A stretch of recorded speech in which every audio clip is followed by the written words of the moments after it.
असे दौरे वारंवार होतात। मी नंतर जर लोकांनी बोलवलं तर येऊन त्यांना नक्कीच भेटेन। जय पवारांच्या या वक्तव्यानं आमदार रोहित पवारांच्या अडचणी किती वाढणार आहेत याचेच संकेत दिलेत। 2019च्या निवडणुकीत भाजपच्या राम शिंदेंना आसमान दाखवणाऱ्या रोहित पवारांसमोर 2024ला मात्र आव्हानांचा डोंगर दिसतोय। कारण आमदार रोहित पवारांच्या कर्जत जामखेड मतदारसंघात अजित पवार गटानं मोर्चे बांधणी सुरू केली आहे। रोहित पवारांविरोधात अजित पवार मैदानात उतरणार असल्याची जोरदार चर्चा सुरू आहे। त्यातच आता अजित पवारांचे धाकटे पुत्र जय पवारांनीही कर्जत जामखेडच्या राजकारणात उडी घेतली आहे।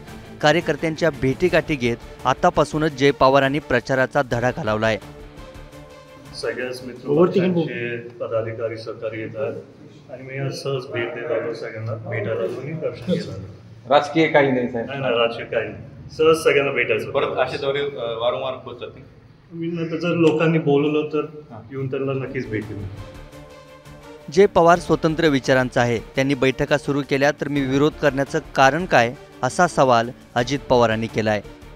तो स्वतंत्र विचाराचा आहे, त्यांनी बैठका सुरू केल्या तर मी विरोध करायचं कारण म्हणजे जय पवार विधानसभा निवडणुकीत उतरतील? मी काही ज्योतिषी नाही। एक प्रकारे बारामतीसह कर्जत जामखेडमध्ये मोर्चे बांधणी सुरू केल्याचे संकेतच अजित पवारांनी दिलेत। जय पवारांच्या मतदारसंघातील एंट्रीनंतर रोहित पवार सावध झालेत।